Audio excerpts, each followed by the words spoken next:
Uncensored.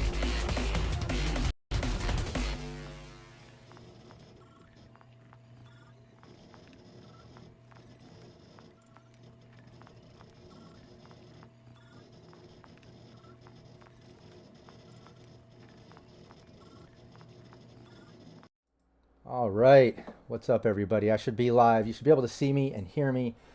Chat, let me know. If you can't see me or you can't hear me, well, I guess if you can't see me and you can't hear me, you won't know to let me know. But if you can, let me know I'm good to go. Otherwise, I'm going to move forward anyways. This is a live interview, like I always do. I've got a special guest with me today, Brian Colin. He is one of the founders of. Okay, cool. Nolan says I'm good. All right, awesome. Thanks, Nolan. He's one of the founders and creators of Creature Curation, as well as Vast Grimm, as well as other products, other things he has going on. New Kickstarter for his card game. We'll get into that in a moment. Before I do that, I just want to introduce myself as GM Rob Mulligan and the founder of Cybernation Uncensored. I want to encourage you to, subscribe and follow us here on Twitch because we're live all the time. If you're watching this VOD on YouTube, I want to encourage you to stop by Twitch sometime and join us live. Otherwise, make sure you like the video on YouTube and leave a comment there. Any comments here on the live or on YouTube will get answered by Brian. And yeah, just let us know. Anything on Vast Grimm, Creature Curation, or anything that Brian has going on, we can get questions answered. But yeah, before we dive into it and I introduce Brian and we get into his game, his history of gaming and all that good stuff, I do want to give a shout out to some of the supporters on Patreon that have opted in for that because you are absolutely the fuel on my fire. You keep Cybernation Uncensored going and expanding. Raven, Alex, Maxwell, Nicholas, a.k.a. The King Square, Zach, GM Capricious Nature, Renegade 420, Anthony Rogers, Land of Wolves, Terrafan, Rufio, rest in peace, my brother, Sugar Butch, PWB, Craghorse, Ninsanity, Volpus Vox, Nolan North, Ryan Anderson, Daiquiri Jack, William Huddleston, Christopher Callies, and shout out to our sponsors Sirenscape, Fantasy Grounds, and Low-Key Battle Maps, as well as a special thanks to some of our partners, our Talsorian Games, Free League Publishing, Studio Agate, Modifius Entertainment. I'm probably forgetting some, but all the game companies that you see us streaming, you can check out all the VODs on our YouTube or here on Twitch if you join us in the live.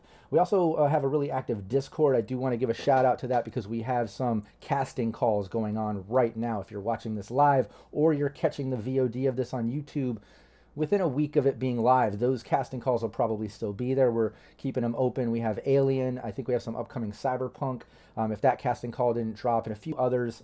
But yeah, check out the Cybernation Uncensored Discord server so you can join some of those casting calls.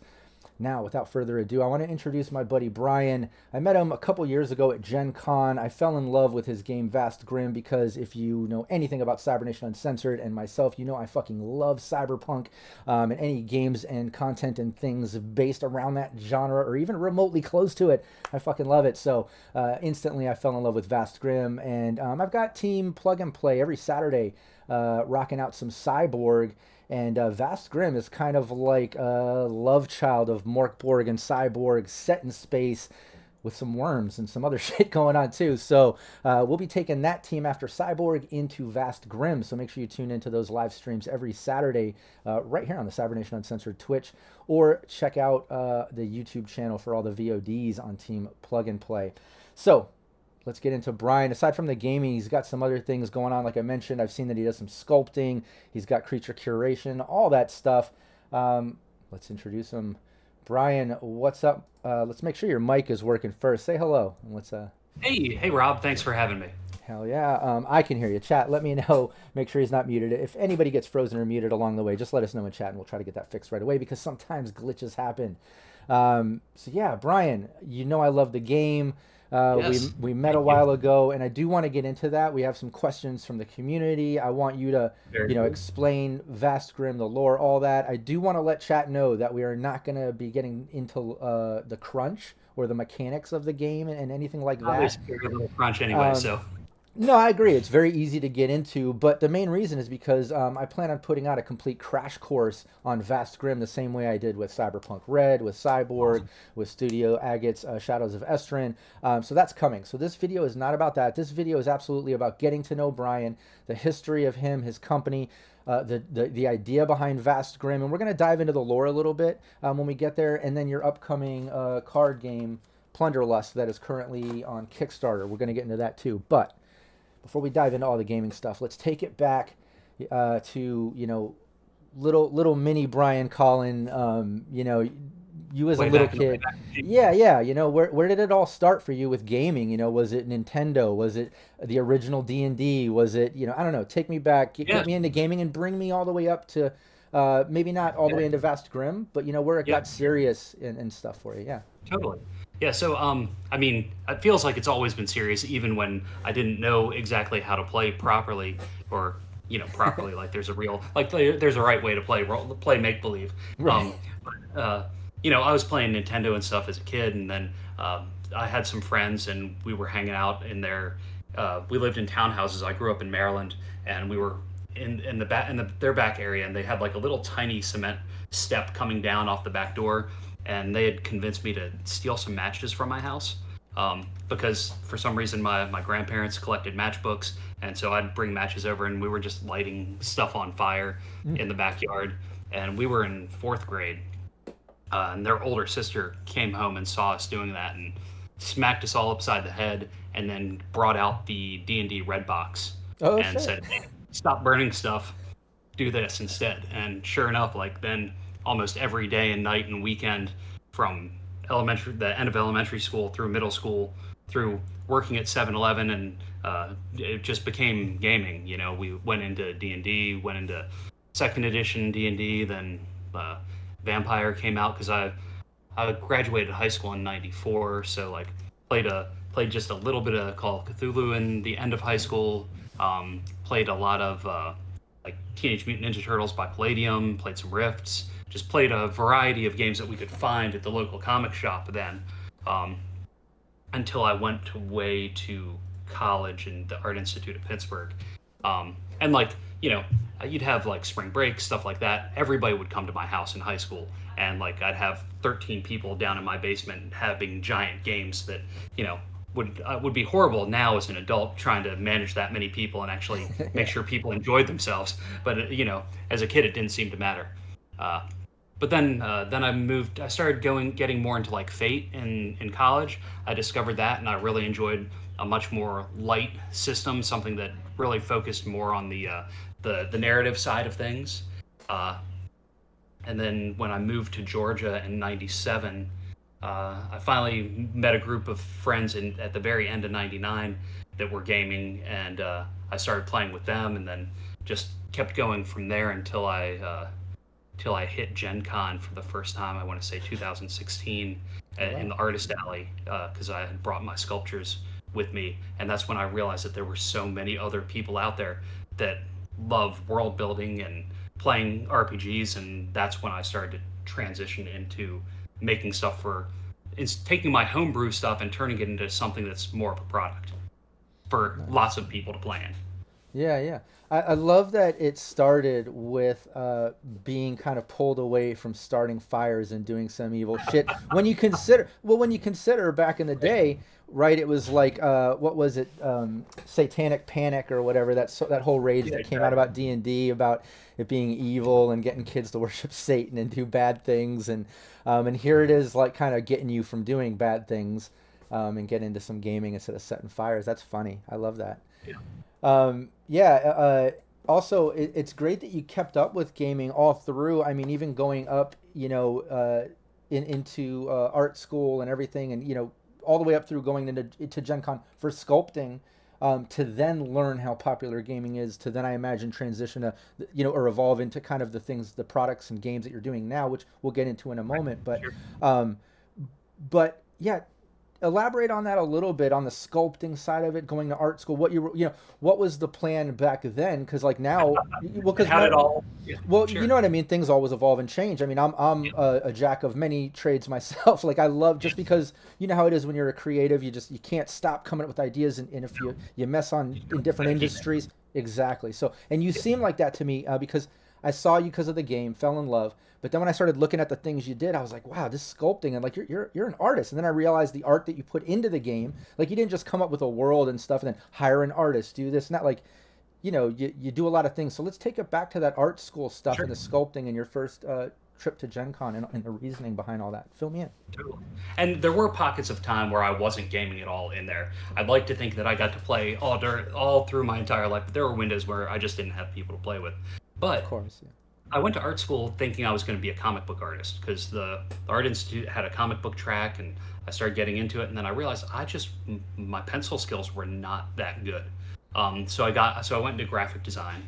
Um, and then it was only a 2-year school, and after that I moved back to Maryland where I came from, and I had a job at the same 7-Eleven that I worked at before I went to college. And so then I started working on a comic book, and in '99 I self-published a 3-issue crime fiction series and a 40-page anthology with 8 different stories in it. And that didn't go anywhere, but then I kept with the comic book side again in 2004 when I did a sci-fi western that I painted in watercolor, and painting 24 pages, especially in 2004, people really wanted sci-fi or naked women, pretty much in their comic books. That was all they wanted when I'd take it to conventions, and that was really those were my first tastes of understanding conventions and how to interact with people on that sort of scale and being able to see what people's booths were like and that sort of thing. But that transition then after doing the comics where there wasn't digital printing like there is now. So if you wanted a book, you had to do traditional offset printing where your minimum print run was going to be at least 1,000 copies of something. And so I managed to print 4 different issues of 1,000 to 1,500 copies per book, even though I'd only get 100 orders from Diamond at the time. So I had a house full of comic books. Oh yeah. that were that I spent a lot of money on, but I fulfilled a dream, which is I think you have to keep having dreams and having goals and going for them, even if they don't always work out the way you envision them to, because you never know where it's going to lead next. So I was frustrated with the comic side, and so vinyl toys were starting to become big, between graffiti artists and graphic designers, and there was the whole 2007 there was a big thing with vinyl toys, and I found those and I started customizing those. I started painting them, and then I started sculpting on those with Sculpey, and I went there was before Dragon Con in Atlanta had comic books and stuff like that in it. There was a comic and art show, and they brought in a bunch of vinyl toy people from LA, from all over the US for this show. And one of the bigger toy designers at the time, he told me to use this stuff called Magic Sculpt, which was this 2-part epoxy that at the time you could only get through a taxidermy shop. So I'd order this stuff from a taxidermy shop, and then a few months later they'd send me a big phone book size catalog, and I'm flipping through it and I'm like, I'll start ordering some of these fake glass eyes and see what happens when I put them into my my little toys and see what happens. And when I did that, then stuff started to look real, more real in a weird fantasy sort of way. And then I was doing that, and then I was like, well, now maybe I should order one of these styrofoam heads that people normally put a deer skin on. So I did that, and then all of a sudden everything opened up in my brain for making life-size fantasy monsters that were taxidermy. So I'd make my own wooden plaques. I'd design more elaborate, ornate plaques that I'd then cut out of wood, and I did a bunch of monster taxidermy, which I then took to Gen Con, like I mentioned. I applied for the art show with that and got in 2016. And as soon as that happened, then I started making a campaign setting and a bestiary, because I was already kind of making stories around the sculptures anyway. Oh yeah, no, that's awesome. Like I said, I was impressed when I stumbled across those images and just your artistic talent. I should have told you to grab some and have them to show off on screen, or some images I should have put up. I've got the images for Vast Grimm for when we get into that part, but I didn't even think about the sculptures, the monster taxidermy that you've done. It's amazing. So if anybody's watching this, check out his Instagram and anywhere on social media that you can find some of those images, and I'll include some links in the description so you at least get to see that on the YouTube for anybody watching the current live. I also want to point out PWB joined us. Shout out to PWB, who's been helping me with some gaming stuff and some cool map design and things. But also he mentions in the chat, must I choose between the two? And yeah, I want to back up what Revere says and says, oh, why not both? Like me and Brian are both here. We're not fighting. PWB. No, I'm kidding. He's looking at the overlay, Brian. He sees both of these. Like, Okay. must I choose between the two? Like it's some battle Gotcha. royale or a dating game. I don't Yes, know. yes, I totally get that. So, anyways, I just wanted to address that for PWB's sake. And again, chat. Any questions at all? Drop them in there. As you see from PWB, it doesn't even necessarily have to be about Vast Grimm. So, any comments or questions? But that's awesome, man. That's how it all started. So then what was it ultimately? Like obviously you have the history in gaming. You went there for the comic book, for the art, to Gen Con for the monster taxidermy idea, which is genius. I fucking love that idea. Aside from the way they look and your talent of it, just coming up with that idea, so cool. But yeah, so was that the official, like light bulb on, Yes. let me get into gaming instead of continuing pushing comic book and the sculpt stuff, or is that still a side thing, something that you're pushing? Because I see recent images of some of the sculpting stuff, but take me into the transition of the game stuff with that, what inspired it, the getting into it. Did it start with Creature Curation, all that stuff? Take me there. Sure. Okay. So, well, when I did that, I like at Gen Con, that's when I realized I needed to form a company around what I was making. So that's when I established Creature Curation. So it kind of started with the sculpture stuff. I had already stopped doing comics at that time just because there's such a time investment and also a financial investment. I needed stuff that was, I like to work fast and I like to keep getting things done and moving to the next thing. So the sculpting, I did that, but then I also was doing some resin pours of some heads and smaller things and making little things because you have a one of a kind giant monster that you're charging $1,200 for. A lot of people can't afford that coming to a show. So I started making like enamel pins because I took my graphic design background and all the stuff that, because I was still at that time I was still self-employed as a graphic designer. I had my own design studio. At one point, I had a bunch of different employees and business partners and that sort of stuff. So I've worked for restaurants and large corporations and like all sorts of things that range the gamut of graphic design that I've used for clients. And then I started turning it on and applying it to my own things and my own vision, which is part of why I think I've been successful with a lot of the things that I've done because I've experienced that with other people, and I'm able to do package design and trade show design and that sort of thing, and make it kind of look cohesive and have a overall good aesthetic. But so it all kind of kept growing and changing with that. So like the sculptures, the fantasy stuff was far more whimsical and more color. Like the Vast Grimm stuff is very very colorful, but it's more of a limited palette. Whereas the fantasy stuff was colorful, but all over the spectrum of colors. And I kept making that stuff up until like I was doing that up until like the pandemic, where I was still doing that, and I was doing fantasy stuff because I originally I did the campaign setting in 5e because my son's now 14, but at the time, that was many years ago. The only thing that I could stick in front of him that he would stick with for a book was the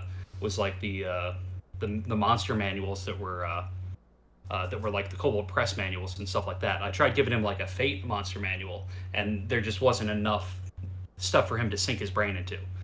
So I was like, well, if I'm making a setting for somebody other than just me, let's make it so I can play it with my kids. And my daughter wasn't old enough to play at that point, but that's where I started to go that until I discovered Mörk Borg and realized that my brain needed something very, very different. So how, and I mean, what a drastic change too. I mean, not that, fifth edition, obviously a more streamlined version from like the original D&D or especially AD&D stuff that like we grew up on, right? Right. But even to take fifth edition into what is the Mörk Borg system, the just that whole, the simplicity of it. What a drastic change, even that, to just smooth out the mechanics, I would imagine, allowing you to kind of lean into some of that art a little more, because even though it's a limited sort of palette or whatever, the one thing I love about Vast Grimm is the same thing I love about Cyborg is the absolute style over substance vibe of it, Yep. right? Like when you think cyberpunk, it's always style over substance when in game. Now that has nothing to do with like rules and learning how to play the game. That's like in game sort of vibe. But to that point, I feel like it's so immersive and so easy to get into that if not only is the game set up like that, the world building, but the rules themselves, the style of the books. It Yes. just, I mean, it's just all style over substance, and the substance is there. Like everything's there that you need to handle the mechanics of things you Yep. might encounter, but it's all about the fucking style, man, and like your art shines through. It's so cool. I Thank love you. it. I mean, you need to open the page, like you need to look at a spread, and it needs to evoke that tone and that mood that you want right away, and get you into the game without even reading any of the words. Then you read the words, and you're like, ah, okay, yes. Yeah, exactly. No, and shout out to the words as well. It has that same sort of just gritty vibe that I fell in love with when I first saw Cyborg. And like, see, when I saw your game, it was first the art that drew me in. I knew it was familiar because, like I said, it's like that sort of love child of Mörk Borg, Cyborg, cyberpunk set in space. And I was just like, Yep. ah, this looks really cool. But it was the artwork first. I think it was seeing that the worm sort of parasite worm looking big poster Yep. thing you had at the time. Um, Hmm. and that's what kind of drew me in. But then, like you said, I opened it, checked it out. Once I started looking at, the crunch, quote unquote, the lore behind it, the way that you present it, it just sets the tone. Like, just a great job. I love it. Um, Thank yeah, why don't we, so was it first, was it Creature Curation? How did it kind of, set on a more, I guess, like professional level? So, like, if you were inspired by Gen Con, right, and you kind of started Sure. making that transition, you started with fifth edition because of your kids or getting, on that child Yeah. level for them to kind of digest it and be Right. interested. But where did it kind of shift into, like, let's go pro, let's invest, let's get a partner, let's do more? Take me through that transition. Totally. So, so I had been doing. I can't remember. I'm terrible with timelines. But so I had been hitting conventions since 2016 and continuing to like. Gen Con was the first one outside of Atlanta because I've been down in Atlanta since like '97. That was the first one that I hit where I went to. So I was starting to branch out and kind of grow and expand that way.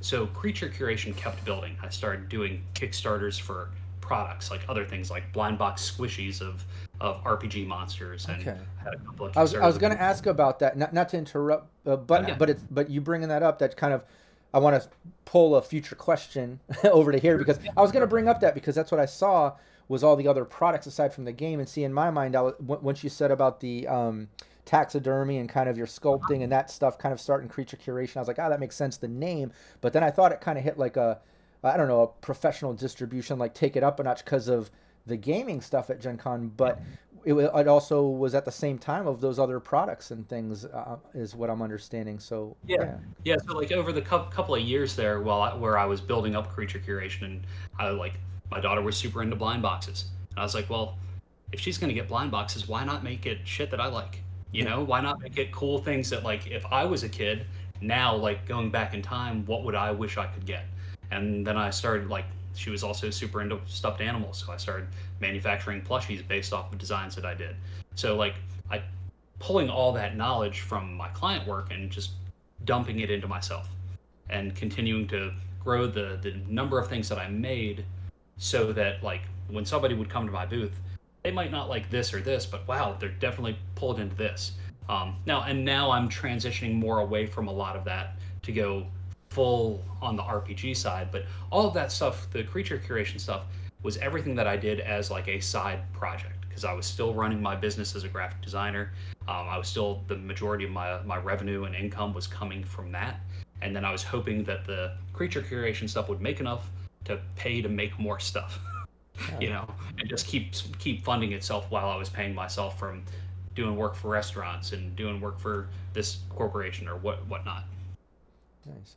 And then what was the sort of, like you said, you kind of put more focus into RPGs. Yeah. What Sure. was, I don't know, the inspiration into that? And then is that when you kind of got a partner or help and expanded and stuff? Because I do, I see the other name, the partner in Creature Curation, aside Sure. from Yeah. Vast So like Grimm and Ross stuff. and Yeah, yeah. also So fill me in on some of that stuff. Yeah. sure. So I was still doing Creature Curation. I had started doing some freelance work, freelance design work at the same time for Infinite Black because my friend David owns that company. And then while that was happening, my friend Ross, who's the co-creator of Vast Grimm, our friend Ken had backed the Kickstarter for the original Mörk Borg and got Ross a copy. So Ross ran Mörk Borg for our Atlanta group, and that's when like everything started to like everything started to shift in my brain, like because the layout of the book and playing that game and how much fun we had, even though like most of us died, and it was such a good light experience as far as like the mechanics and everything that was there. That's when in the core book there's a monster called the Warhound, which I sculpted this big monster, and I wanted to sculpt something that was darker than my whimsical fantasy stuff. I limited the color palette. I only used black, white, gray, and one blue color in my paint palette, and I wanted to make something just that gave me a similar feel from playing the Mörk Borg game. And when I did, I then called my friend Ross and was like, "Hey, you want to make a sci-fi hack of Mörk Borg?" And because they had the third-party license, and so then we just started bouncing ideas around, started writing it, and then shortly after that, like a month later, then Infinite Black hired me on full time. And when I came on full time, I had bought the people, small company. I bought those folks copies of Mörk Borg for Christmas and ran that for them, so that I then pitched them on publishing Vast Grimm. Nice. So it kind of fast tracked everything that year because I was working on it outside of normal work hours. I was working on it on the clock, along with other responsibilities, doing package design and graphic design and stuff like that for the company. But by June, we were ready to crowdfund on GameFound, and we were the first RPG to crowdfund there. So it was super, because I work fast and I don't sleep much. Like, we were able to get a lot done in a short amount of time. And Ross wrote like 25% of the book. He did about 25% of the graphic design page layout, because he too is a graphic designer and has been self-employed for longer than I've known him. But tying back to finding a gaming group in like late '99, he was one of the people in that gaming group. So we've been gaming together for a long time, even if it is sporadic as old people. Yeah, yeah. Oh, absolutely. I get that. One good thing that kind of remedies that is the ability to get online with VTTs. Shout out to Fantasy Grounds, one of our sponsors. But once I got into that during the whole COVID mess years ago, when I realized, oh my God, people are playing online like crazy, and like Right. and that kind of opened up that whole world to me, which was nice. Because it is so hard to get together in person with people, but that's awesome, man. I think that transition, just everything through that story is just so natural, and just feels right. You know what I mean? Like I Yeah. love when a story just kind of naturally leans into talents and evolves through friends and stuff like that. It's not like, I don't know, like hard decisions to try to make something happen. Like it's kind of beautiful when your talents just naturally evolve into something, and your path just kind of presents itself to you, and it seems like that's what's happening here. Um, Yeah. but yeah, let's get a little bit into Vast Grimm. Let me switch over to the Sure. overlay so we can kind of show Cool. off. I want to show off some of the imagery here. We have just the covers of the different books kind of scrolling through. Obviously, I have some of them here. Some Uh, of them are on a boat right now from the manufacturer. Yeah, yep, that's right. And then we've got the main rule book here, Hmm. which I think that's the original poster artwork, which is Yeah. the cover artwork that first got me hooked. Um, but yeah, let's get into Vast Grimm a little bit. Like I said, I don't want to dive into any of the cruncher rules. We don't, this isn't a tutorial of how to play, but what I would love to do is, get people interested in wanting to learn those mechanics so they do want to play. So why don't you just kind of explain it for people out there that have no idea what Vast Grimm is about? Sure. Yeah, let's start. Take it to the beginning. Like explain the sixth, them. The Sure. whole evolution of getting into what Vast Grimm is basically. Okay. So for anybody that's watching, 663 years ago in the setting, the Six, they were a religious sect. They they got together and went to this ancient mausoleum, the Mausoleum of They. It's this black obelisk on this red planet that's been magically sealed for a long time, and each of them have what's known as tributes. That's like what holds the magic in the universe. They're like little jump drives or chips, however you want to describe them at your table, but they're like somehow the six combined their tributes together and found a way to unlock the door. And they were as they were there, they didn't realize it, but a giant gust of wind came out, and each of them became infected with a different strain of parasitic worm. And they traveled the universe, and they infected others. And some of them, the worms, were really happy with their host body and wanted to stay inside of them. And then they grew, and the person was overcome and became what's known as the Grimm, like an alien hive mind zombie-like creature with bright neon blue eyes and big magenta cracks all over their skin. Some, the worms didn't like their bodies and they burst out, and now, 663 years in the future, they're flying around space, eating starships, eating small planets, things like that. But now, the players in the game, most of humanity's gone, right? Most people have been overtaken, either been destroyed or become one of the Grimm. So people are banding together. Some people want to just kind of survive the day. Some people, they got it in them. They want to try and fight back and save humanity. And then there's also a fabled Gate of Infinite Stars that's being built. Maybe they're trying to go around and help find the pieces to put the Gate of Infinite Stars together to try and guarantee a way out of the universe before it collapses. Oh, yeah, I just saw. And it's goofy and weird and over the top, filled with all sorts of bizarre humor. And yeah, I tend to play it like a B movie style sci-fi horror movie, but everybody runs it differently. I was just gonna say it's kind of got that sort of like sci-fi B horror push to it. Yeah, it's got like a grindhouse feel to it, like in filmmaking sort of. But I just put the links in chat too. For chat, if you're interested, there's Vast Grimm, there's briancolin.com. Anybody listening to the podcast too, I should mention vastgrimm.com, briancolin.com. YouTube, the link will be in the description. We also have a link to the Kickstarter for Plunderlust, but we'll get into that in a moment. I just want to give a little heads up to that. But yeah, why don't you explain a little bit about the tributes, because that was one of the questions. One of our community GMs, Stinkpalm, shout out to Stinkpalm, he mentioned it because he's been playing Vast Grimm. He runs games and stuff. Awesome. Yeah, and he kind of dabbled into that, which he kind of answered his question already, but let's get a little deeper in that, about how you conceptualize tributes and hacked tributes. And he mentions mechanically they make sense, but in world, how do they work? Which you kind of described. It could be anything, but yeah, explain tributes and hacked tributes. Yeah. So in the book, there's two different charts. There's two different tables, and in futures and other supplements as well. There's encrypted tributes and hacked tributes, and we left it very vague on purpose. Like a lot of the core book is there's the hooks there, but like when I was growing up GMing and running games, I homebrewed almost everything. So I want, like when Ross and I were building the book, we didn't want to put too much in there that it made anyone that's running the game feel confined. We want people to be able to take this and make it their own at their table. But for us with the encrypted tributes and the hacked tributes, the idea is like, okay, the encrypted tributes is how it was originally, like how this chip was originally devised and how the magic was meant to be harnessed within that tribute. The hacked one is one that somebody has gone in, done some additional coding on it and changed the way the magic actually works from how it was originally intended. So that's why they're called hacked and encrypted, even though it's more of a story element than anything mechanical at all.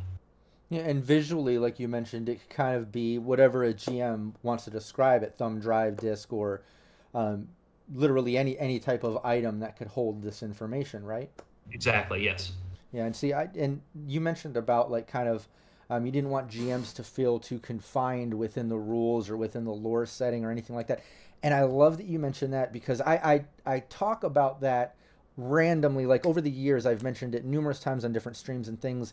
And you mentioning that in the way that you did just kind of made me think of something here, which is the fact that like when a book has too much lore and they kind of lock you within this world, and this is exactly the world, here's all the limitations, here's everything you need, here's all the rules, I tend to not use some of that lore. I don't lean into it because it's too, to me it starts feeling cheesy, like it's like that's famous shit. Just like in your world, you know what I mean? Like if it was a real Right. Yeah. No. world, if it was a real world TTRPG, you're not going to run into like famous actors every day and shit like in the real Right. world. Yeah. You don't. So like to me, once there's too much lore, it's like I tend to get away from it if there's too much. But if there's little seeds of information, little hints to something, a little here's a little bit of lore of something, and you're like, but wait a minute, that doesn't describe it enough. Like that's when I end up using it because, like you said, you start making it your own. You end up easily molding it into your current campaign or situation, and I love that you've done that. And Um, then you that way also, like, we've all had players that they can memorize the books way more than I can. And so if I put too much in there, somebody I could be going one way and they could be like, it's not like that. That's not how it is. right. It's so much easier to leave it vague. Also, like knowing that this is a Mörk Borg third party product and how wonderful the community has been cultivated around Mörk Borg, like organically that way.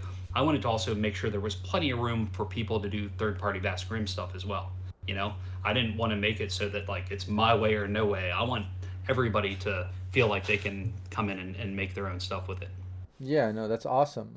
That's a like I said, you mentioning that was great because I think not just myself, but I'm sure other GMs out there have felt that too with games. Everybody kind of homebrews some things or expands certain parts of lore and things to make it fit. And I love when a game is just kind of built to do that right from the beginning. It gives you enough little lore and things so like everything makes sense. It's immersive. You have everything you need, but it doesn't over define everything to the point where like, ah shit, let me look that up. Am I right about that? Am I, like you can get the And then it's like, idea and then make it your own. Yeah, exactly. yep. Yeah. Yeah, exactly. So yeah, chat. Let us know. Any questions about Vast Grimm. We'll get it in there. I have one more that I wanted to get to from the community because you've been nailing it on the description on how it goes. There were some questions about some of the lore and the six and them and kind of how they got infected, things like that. We've got the whole kind of what makes the world. But I thought this question was interesting. This is from Nolan. Hopefully Nolan's still with us in chat. I know he said hi earlier when we first started live a while ago. But he said, what was the first session of Vast Grimm like that you ran, Brian? Um, Gosh. yeah. So and if maybe it was the one with your kids or something, or the one where you run it on fifth edition, maybe, or and if you don't remember No. that, if it evolved since then, what was the first official Vast Grimm that you did, maybe with your buddies or something? But yeah, I'd love to hear that too. What was the first session Yeah. like? So and like so Vast Grimm was never ever like the 5e stuff, there was never any overlap between the two. Vast Oh, Grimm okay, was okay. 100% like, wow, Mörk Borg, this? Okay, here we go. Oh, So okay, okay. I had created another setting called World of Revelo, which was you were pretty much all fantasy creatures based on my sculpture stuff, but Oh, okay. Yeah, yeah. I thought that was what morphed into that. So I get it. Yeah, totally. yeah, Now I get it. Yeah. So that fifth edition was totally separate setting and world, yeah, built on the fifth edition for the kids. But then like Vast Grimm evolved from the love of Mörk Borg. Absolutely. So yeah. Then what was the first the official Vast Grimm game that you ran? Like maybe it was your first official yeah. play test. I would imagine, right? Yeah, I think one of the very first play tests, and this may not be the exact first one because my memory is terrible, and that's just like that's why I write stuff down, and that's why computers work so well for me. But I mean, right away, people got into their characters. Like, almost everybody is a miserable, horrible bastard of some sort. Of like the one player, they were a harvester, and in the setting, a harvester is somebody that finds worms in in bodies, things on the battlefield, stuff like that, and they harvest the worms and they try and sell them on a black market or whatever to whoever. For whatever reason, they're usually pretty vile people, and this player had a pet worm, and somebody else on the ship in the Legion did not want worms because they didn't want to get infected. They don't want the end of the universe to happen. Makes And sense. Yeah. pretty early on, it went very PvP, and the person that didn't want the worms got shot out the airlock. Oh damn. And the other players were like, okay, we don't mind this pet worm. Yeah, we're on for bringing the end of times. Wow. So it definitely went a very very dark route in early on. Nice. That sets the tone right there. It told you like, okay, the tone is set. And I think Yeah. that's cool too. That's in I was gonna ask to mention one of the other questions was your favorite roles or classes basically within Vast Grimm, like the Harvester, because Hmm. and I was gonna bring up the fact like not just your favorite ones, but the darker ones, the ones that kind of set the tone. Because again, I don't want to get into crunch. We don't need to Sure. list all eight or anything like that. I'm gonna do a Great. crash course on this game and give people a proper introduction, right? But yeah, what are your favorite ones that kind of set the tone? I think Harvester is a great one, especially with how you describe that player playing it. But any others come to mind?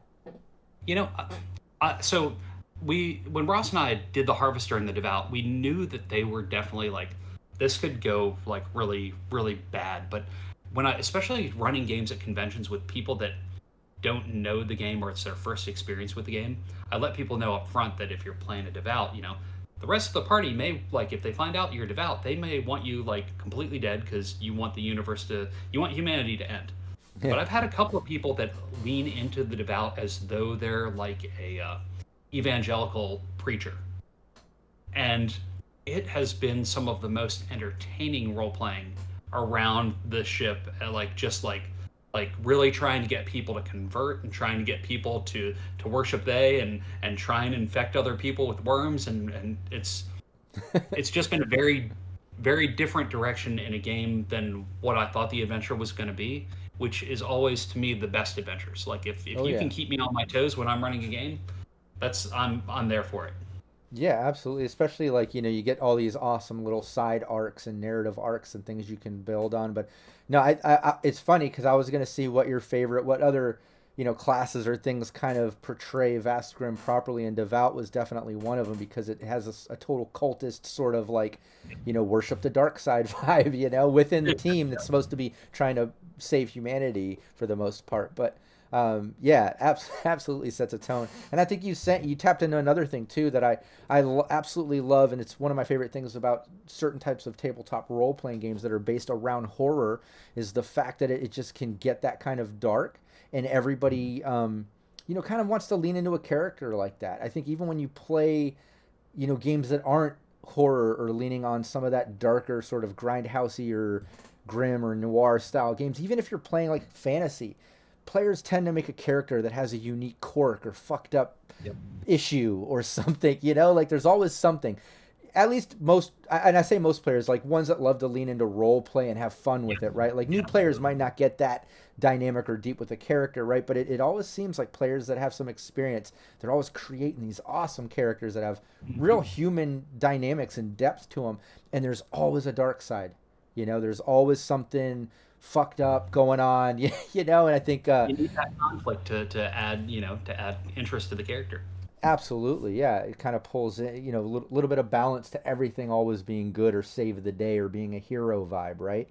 Yep. Um, but yeah, I love that. Those are some great classes. Let's get into Plunderlust a little bit. I'm gonna drop the Kickstarter here in chat. I've got the link. Chat. Make sure you save this. Don't leave us. Stay on the live stream here with us because we're gonna talk about this a little bit. But make sure you save that link so you can go check out the Kickstarter when we're done.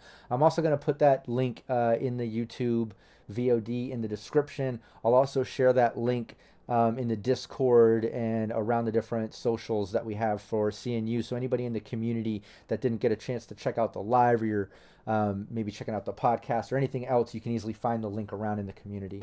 But yeah, Thank you. yeah. Tell us about, of course, man. Tell us about Plunderlust. I've got the box right here. Hopefully, people can see it. I mean, the imagery is online. I'll be dropping it in all the socials. But tell us about the card game. How that came about. Sure. The association between vibe and obviously setting and stuff, and Vast Grimm and everything within, and the evolution. Yeah. Tell us about it. Cool. Yeah. So Duncan, who created the mechanics of the game, he created a game called 7-7, which is a Mörk Borg card game, and he had participated in a game jam that we had for Vast Grimm, and I went to his itch because that we had everything on itch for the game jam, and I saw this card game, and I was like, I'll pay a couple dollars and download the print and play, and printed it out and played it with my kids, played it with my wife, and I was like, I really like I'm enjoying this game because it has elements of the RPG side because you use the full polyhedral set. The cards themselves could be used in the RPG because they've got like stats like you would normally have for monsters and NPCs and items. And I was like, and he had a third party license, so anybody could make their own pack of his card game. So I asked them, like my family, if they'd want a Vast Grimm version. They were like, they were into it. And then I thought, well, rather than do that, why not reach out to the creator, see if they'd want to do it? Because I've got all the manufacturing knowledge, I've got all the graphic design skills, I've got all that. If they could do the writing and we could wrap it around Vast Grimm, then we could both win from it, right? And so he was completely on board, like right away. He dove in, like he was already a fan of the Vast Grimm stuff. He knew the lore, and I wanted it to be based around the 7 Raider factions in the Space Raider book that I wrote. So all the 7 decks that we have, each deck is dedicated to one of the space pirates, space raiders that are in the book. So it's just kind of continuing to build out the lore that's in that book through these card games, which is a pretty fun crossover for me because I've never really been a card game person. Like we play a lot of board games at the house just because they're faster and easier than RPGs, but I've always been an RPG person, so I've never been a Magic person or Pokemon or Yu-Gi-Oh or any of that stuff. So it's all very new to me. And part of this is like I don't want to create a collectible card game. I don't want somebody to be able to beat someone else because they make a lot more money and can afford to buy all these packs. So all Yeah. of these decks are, you know what's in them. And like you can have one deck, you can play by yourself with one deck, you can have one deck and somebody else can have a deck and you can go against each other, but no one deck is going to really be better than another one. It will just be thematically different and have different monsters and different, but each deck is specific to what's inside of it. Oh yeah, no, I was gonna mention that, a couple things. Was I love that you have it set in such a way that like there isn't a sort of separation of competition based on like financial status and like being able to, um, you know, get a bot to outbid someone faster before like a countdown goes down on eBay or something crazy, or like sell Yep. out something on a reseller's market or I don't know. I love that you have it accessible like that. The other thing too is I want to join you on that. Like, I'm not into card games much, Like, I love tabletop role playing games. I've played plenty Yep. of normal board games in my life, but not a lot of card games. But what I liked about this was the fact that it has a sort of solo aspect. So, like, yeah, you can pick up a couple decks, you can get more, you can play with friends, you can treat it kind of like a tabletop role playing game in the sense like gather around, use the cards to as the function of the game, elaborate on stuff. But you can play it solo too, which I think is pretty cool. Like people on a trip, on a plane, or doing things like you can absolutely get down and play it solo. And then the other thing is the multifunctional aspect of it, which is like Yep. it's a tool for Vast Grimm as well, because like you said, it has stats on it, it Yep. has everything you need, so it almost becomes like a tool deck or an items deck or faction deck, if you will, or something to at least give you some info and art. I should mention as well. It has some cool imagery and just design to it, so it all fits within that Vast Grimm style over substance feel. So I think that's kind of cool too, is that it's a tool for the tabletop role playing game if someone doesn't want to only use it as the card game. So props to that. Thank you. Thank you very Yeah, much. Yeah. absolutely. I mean, being able to use things in multiple ways is always, I love that because it feels like you're getting more value out of the money that you're spending on it. And yeah, I was even like the foil cards that are like Kickstarter exclusive cards. Those cards are cards that are in some of the decks. So the only thing that's fancy about it is that it's foil. So mechanically, it's not going to be better than anything else. So it's not going to throw the game off balance for somebody backing the Kickstarter or picking it up a year from now. Exactly, like an artist's cover change or Right. something to that extent. No, I love that, man. I think the fact that you thought of that, I think, is really cool. It shows that you're not a publisher, or a distributor, or even game creator, or someone who is just out to try to create something to make money or market it, or that aspect of it. Like you're a gamer, you know what you like and dislike about games, so you're going to create something that you fucking like for those reasons. And I think that's really cool, to Thank have you. those details in it, man. Yeah, absolutely. But hey, that being said, I think we pretty much covered everything here as far as, the history of Brian. We got to learn about your, upcoming into the gaming industry and creature curation. starting Vast Grimm, leading into this Plunderlust. I've dropped a Kickstarter link in chat once again for anybody watching the live, anybody in the YouTube VOD. Make sure you check out the links in the description and you show some support to that. Make sure you also tune in to Twitch the live sometime. Like I said, Team Plug and Play on Saturdays. We'll be getting into Vast Grimm very soon. We're wrapping up a Cyborg ongoing campaign. If not this Saturday, the next Saturday. They're very close to the end of that campaign. And then we'll probably take a week or so to allow the players wrap their head around Vast Grimm enough that we dive into that. So make sure anybody watching this, you follow that story. You'll get to see some Vast Grimm in action. And then maybe we'll do a little live on Plunderlust as well. Once that drops and I can get maybe some players, some decks, maybe we'll do a little demo of that on a live stream for fun. Awesome. Yeah, absolutely. And maybe we'll have you back for some gameplay or maybe to appear as an NPC in one of the streams. That would be pretty fun. Maybe, you could drop in nothing serious, but maybe drop in a session strictly to fuck with the players. How fun would that be? Like the best part. And the GM, you can fuck with me too. Like how fun to be on that side, and come in and be the problem for a change instead of having to deal with the problems, right? But no, thank you so much for joining me, Brian. Yeah, absolutely, man. Like I loved meeting you at Gen Con and fell in love with your game. I loved your energy. But then once I got to see your sites and everything you have going on, like, man, I love everything that you have going on from the artistic side and the sculpting. And it was great to learn about all that and how that evolved you into creating the game and getting into Vast Grimm and just getting into all that stuff. It was awesome to learn that. And I'll say that I became more of a fan by having this interview, and learning just the passion that you have behind it and the details that you put into it and everything down to even saying shit like you lose sleep and like you just, you work fast and like I can relate to that, man. And like just having passion for gaming on the level that you do, I can appreciate that and respect it. And like I said, I became more of a fan because of learning everything that I did about you in this interview. And I hope people watching also feel the same way. If you did, let me know in the comments. Make sure you check out Brian's links. Make sure you check out vastgrimm.com. Make sure you check out that Kickstarter for Plunderlust and you show some support. If you're not going to get it for yourself, at least share that link. Maybe send a friend there to go check it out that will enjoy that game. But once again, Brian, thanks so much for joining us and coming into the community and kind of sharing your stories and all that. And thank you, chat, for being part of it, everyone that contributed questions. And we'll see you in the next one. Take care, everybody.